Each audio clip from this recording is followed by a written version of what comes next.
Jutaan ojol siap demo Bahlil terkait larangan penggunaan Pertalite. Pengemudi ojek daring atau ojek online, ojol, siap menggelar aksi besar-besaran. Aksi demi memprotes rencana pemerintah soal ojol tidak akan mendapat bahan bakar minyak, BBM, bersubsidi. Ketua Umum Asosiasi Pengemudi Ojek Daring Garda Indonesia, Igun Wicaksono, menanggapi keputusan Menteri Energi dan Sumber Daya Mineral, ESDM, Bahlil Lahadalia soal pencabutan subsidi BBM bagi ojol. Pernyataan yang disampaikan Bahlil ini merupakan pernyataan menantang para pengemudi ojol untuk melakukan protes besar terhadap pemerintah. Blunder apalagi yang akan disampaikan pemerintah ini, kata Igun saat dihubungi Tribun News. Jumat, tanggal 29 November tahun 2024. Igun menegaskan, jika ojol tidak dapat mendapat BBM bersubsidi, maka akan terjadi gelombang aksi unjuk rasa besar-besaran di seluruh Indonesia untuk memprotes keputusan Menteri ESDM Bahlil Lahadalia. Padahal kami berharap pemerintahan Prabowo ini dapat mensejahterakan ojol, namun nyatanya pernyataan Bahlil ini membuat ojol meradang dan siap turun massa besar. Mana pro rakyatnya? Tutur Igun. Igun menjelaskan, adanya dampak lainnya jika subsidi BBM bagi ojol dibatasi atau dicabut. Di antaranya, inflasi akan melonjak karena jumlah besar pengemudi, yakni 4 juta ojol di seluruh Indonesia dan sekitar 21 juta pengguna jasa ojol.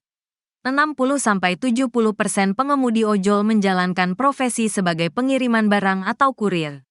Bahlil harus batalkan rencana mencabut subsidi BBM bagi pengemudi ojol atau akan terjadi gelombang aksi massa ojol di seluruh Indonesia dan kami akan gerakan massa ojol seluruh Indonesia untuk demo besar maupun mogok nasional. Mohon Presiden Prabowo juga dapat perhatikan hal yang disampaikan Bahlil ini, terang Igun. Merujuk data yang diolah dari berbagai sumber, jumlah pengemudi ojol di Indonesia diperkirakan mencapai sekitar 4 juta orang pada tahun 2024. Angka ini mencakup mitra dari berbagai platform. Rata-rata penghasilan pengemudi ojek online di Indonesia bervariasi tergantung pada wilayah, jumlah pesanan, dan sistem insentif dari aplikator. Menurut survei terbaru, per bulan, rata-rata pendapatan mereka berada di bawah 3,5 juta rupiah, dengan jam kerja antara 8 hingga 12 jam per hari tanpa hari libur. Sebelumnya, pemerintah sedang merumuskan skema baru penyaluran subsidi energi termasuk bahan bakar minyak, BBM. Menteri Energi dan Sumber Daya Mineral, Bahlil Lahadalia, mengatakan ojek online, ojol, tak menjadi target subsidi BBM tepat sasaran. Ojek online kan dia pakai untuk usaha, masa usaha disubsidi, ujarnya. Rabu, tanggal 27 November tahun 2024. Bahlil membocorkan skema baru subsidi BBM yang bakal diberlakukan. Pemerintah akan menerapkan sistem kombinasi antara subsidi harga dan subsidi bantuan langsung tunai, BLT. Selama ini pemerintah menerapkan subsidi BBM berbasis harga. Bahan bakar seperti Pertalite beredar dengan harga yang disubsidi dan bisa diakses lebih murah. Namun permasalahan terbesar adalah banyak masyarakat kelas atas yang ikut menikmati sehingga jadi beban anggaran. Dengan skema baru berupa pembatasan, pemerintah berharap subsidi BBM lebih tepat sasaran.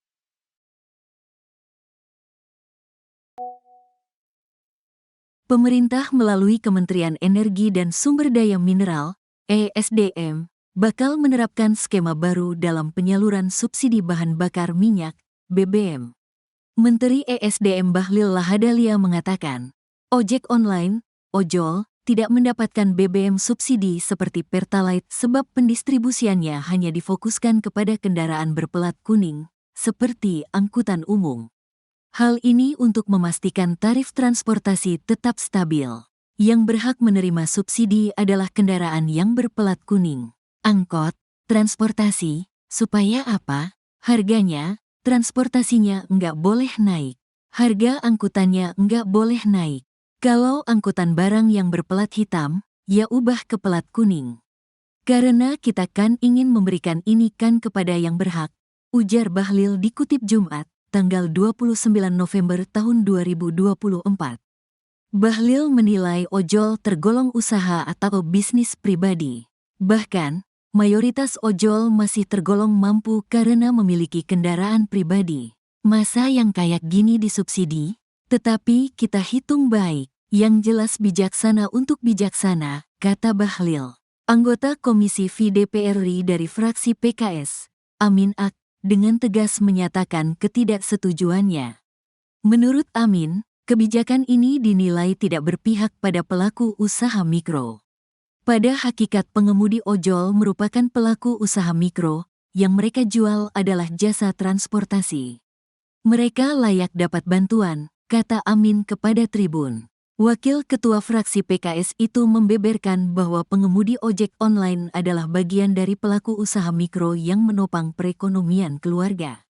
Dalam banyak kasus, mereka mengandalkan subsidi BBM untuk menjaga biaya operasional tetap rendah sehingga penghasilan mereka dapat memenuhi kebutuhan hidup sehari-hari.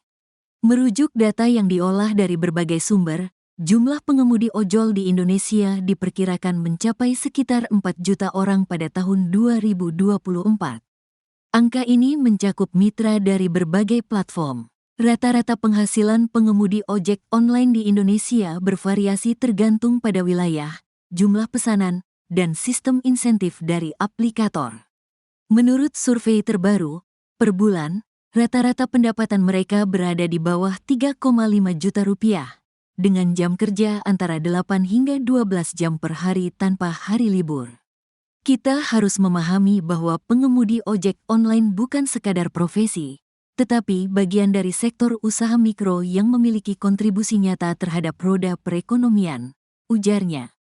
Menurut Amin, melarang mereka menggunakan BBM bersubsidi sama saja membebani mereka dengan biaya tambahan yang tidak sebanding dengan penghasilan mereka. Lebih lanjut, ia menyoroti bahwa subsidi BBM bertujuan untuk membantu kelompok masyarakat yang rentan secara ekonomi. Pengemudi ojek online termasuk dalam kelompok tersebut, sehingga tidak adil jika mereka dikecualikan dari akses subsidi yang seharusnya mereka terima. Amin Ak mengimbau pemerintah untuk mencari solusi lain yang lebih adil dan berpihak pada rakyat kecil. Jika ada kekhawatiran tentang penyalahgunaan subsidi BBM, pemerintah bisa meningkatkan pengawasan atau merancang skema distribusi yang lebih tepat sasaran. Namun, jangan sampai para pelaku usaha mikro dan kecil justru menjadi korban dari kebijakan ini, tegasnya.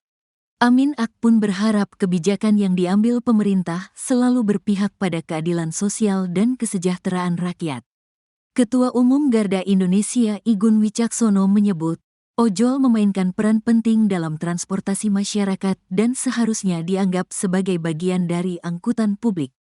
Jika sampai ojol tidak dapat menerima atau mengisi BBM bersubsidi, maka pasti akan terjadi gelombang aksi unjuk rasa besar-besaran di seluruh Indonesia, katanya kepada Kompas.com. Igun juga bercerita selama 5-6 tahun terakhir, pihaknya telah berjuang untuk mendapatkan legalitas bagi driver ojol serta mendorong regulasi yang lebih jelas dari pemerintah. Pernyataan ojol tidak berhak mendapatkan subsidi BBM karena bukan angkutan publik ini merupakan hal yang tidak bisa kita terima, kata Igun. Sehingga penolakan ini berpotensi memicu aksi demonstrasi besar-besaran di seluruh Indonesia sebagai bentuk protes terhadap keputusan pemerintah.